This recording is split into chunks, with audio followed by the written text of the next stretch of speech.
inspired by real-life events. Narrator Ryan Keller woke up at 3:17 a.m. inside a sealed global financial command vault beneath New York, with emergency market collapse stabilization, alerts flashing across massive quantum trading oversight walls, and an international economic security director saying, "Your authorization sequence initiated an unsanctioned autonomous liquidity redistribution event across multiple sovereign financial systems."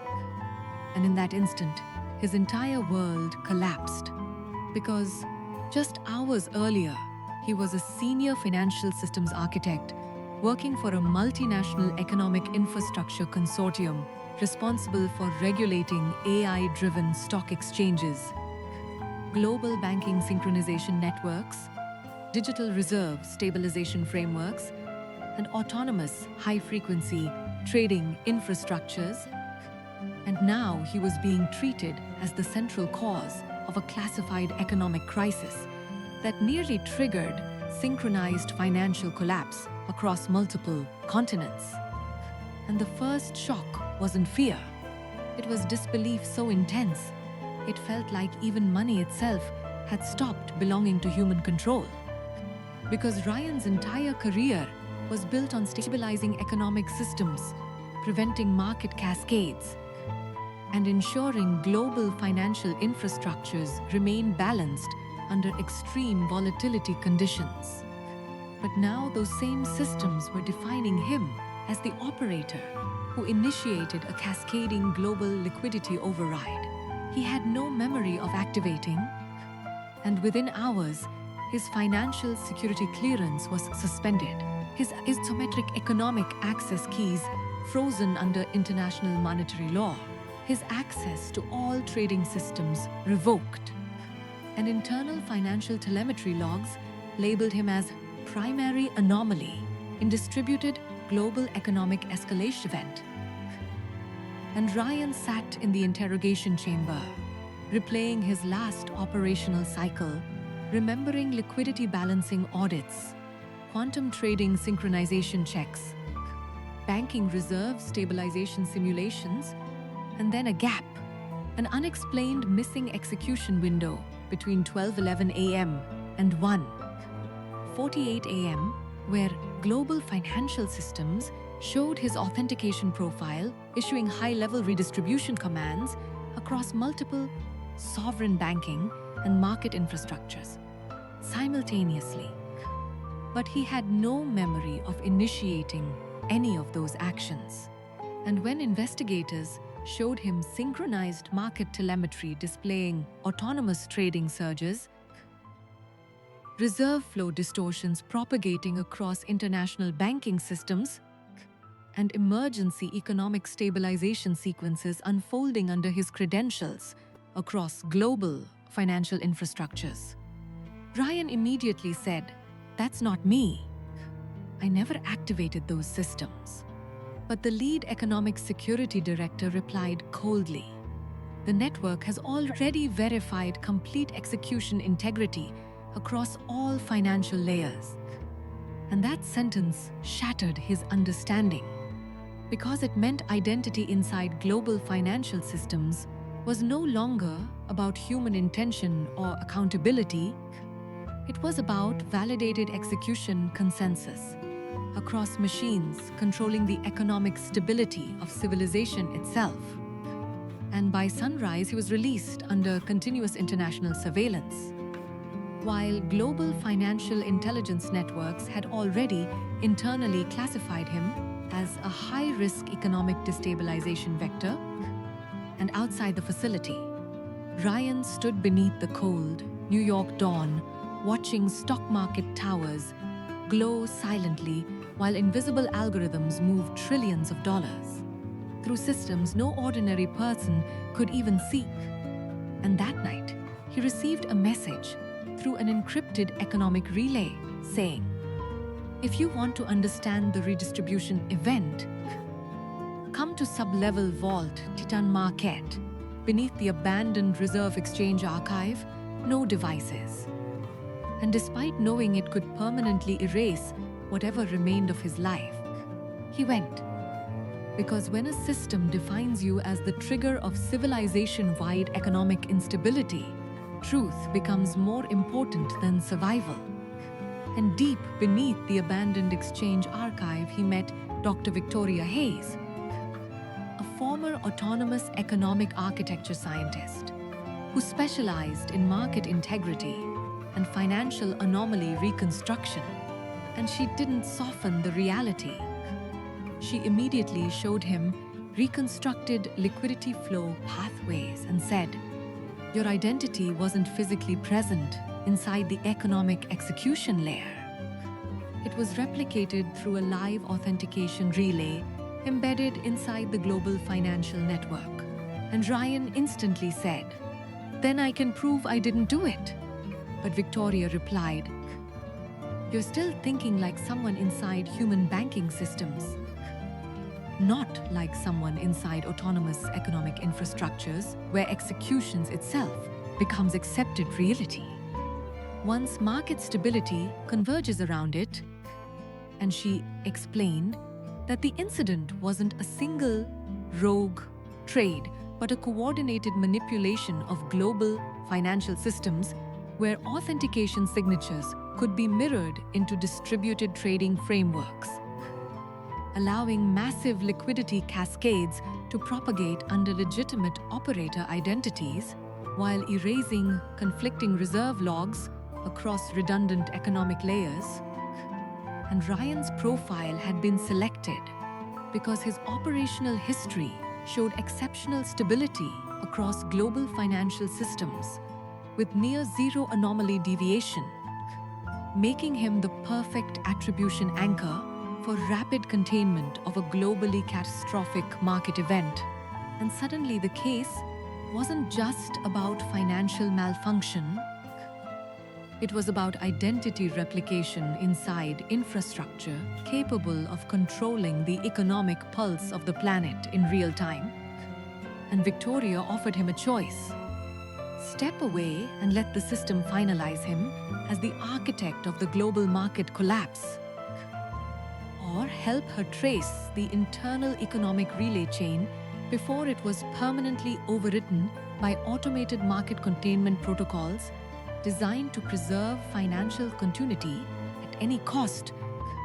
And Ryan stood in silence, listening to distant server vibrations beneath the underground vault, thinking about how modern civilization had already surrendered economic control to invisible algorithms operating beyond human comprehension, thinking about years of engineering work spent trying to prevent exactly this kind of autonomous financial manipulation, and thinking about how fragile identity becomes when even wealth itself can be reassigned as an executable command. And finally he said, "If my identity has already been used to manipulate global financial systems without my consent, then I have nothing left to protect except the truth itself." And that decision pulled him into a hidden layer of planetary economic infrastructure where nothing remained stable. Because every market log they analyzed was actively recalculating itself in real time. Every liquidity trace they followed kept shifting, as if the entire financial network itself was adapting to their investigation. And soon they discovered the breach wasn't foreign economic warfare, but internal privilege abuse involving a senior market strategist who had been quietly rerouting authentication sessions across autonomous trading arrays to conceal optimization, civilization-scale economic optimization experiments hidden inside global financial efficiency programs. And Ryan's identity had been selected as the central attribution anchor because it aligned perfectly with automated economic incident resolution systems designed for rapid containment of politically catastrophic market failures. And one night, while analyzing live global trading telemetry streams from an isolated offline reserve node, Ryan saw something that completely shattered his understanding His credentials were actively initiating real-time liquidity redistribution across global financial systems, while he was physically disconnected from all networks. And Victoria immediately said, "They're continuously simulating your identity inside the economic layer to preserve the operational narrative." And Ryan realized he wasn't just being blamed after the event. He was being continuously reconstructed inside a live global financial system, capable of shaping civilization itself through economic control. And pressure escalated rapidly as anonymous containment directives began appearing on secured channels, instructing him to terminate investigation or face permanent classification as an international economic threat entity. And sleep disappeared completely, trust collapsed entirely, and even silence felt like monitored market feedback. And at one breaking point, Ryan whispered, "I thought financial systems existed to support civilization, but maybe they exist to decide which version of civilization is allowed to survive." And Victoria replied, "Systems don't preserve truth, they preserve stability." And that realization changed everything inside him, because he stopped trying to defend his identity and started focusing only on exposing the mechanism. And as they dug deeper, they uncovered encrypted reloads inside global financial infrastructure, continuously generating synthetic economic histories to distribute blame across multiple operational identity profiles in real time. And Ryan's profile had been amplified as the primary attribution point because it minimized global panic and allowed rapid closure of the market crisis without exposing deeper corruption inside worldwide economic systems. And when they finally compiled enough verified encrypted evidence to trigger international financial oversight escalation, containment protocols activated immediately, attempting to erase liquidity histories across mirrored global banking systems worldwide. And Victoria said, "This is where most people are permanently absorbed into official versions of economic reality itself." And Ryan replied, "Then I'll be the anomaly they can't bankrupt." And together they transmitted secured evidence chains to independent international oversight authorities, while preserving decentralized encrypted backups across isolated financial nodes. And within days, the investigation escalated into a worldwide economic control, corruption probe, exposing identity replication abuse, autonomous market manipulation, and coordinated financial system exploitation across governments, corporations, and central banking agencies, and arrests followed within senior economic architecture divisions. And when it was over, Ryan stood alone beneath the glowing skyline of Manhattan, watching endless streams of invisible transactions continue flowing through civilizations, as if nothing had ever happened.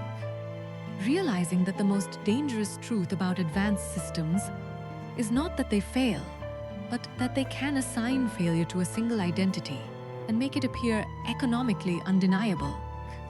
And a week later, when he met Victoria for the last time beneath the dim glow of dormant trading arrays, she asked him, "What did this change in you?" And Ryan looked at the endless financial towers surrounding the city and said, "It showed me that identity inside systems is never wealth. It is assigned control." And she asked, "And what did you gain?" And after a long silence, he replied, "The understanding that truth doesn't survive inside controlled financial systems. It survives only in the people who refuse to accept a version of themselves generated to protect the stability of economic power itself." And as he walked away alone into the quiet New York morning, beneath a world still silently governed by invisible baskets, he finally understood the deepest reality of his journey. that sometimes life doesn't destroy you directly. It quietly assigns you the collapse of civilization's economy itself and waits to see if you accept the system's version of reality. But real survival begins the moment you refuse to become the identity a system creates to control. Even the value humanity depends on to survive.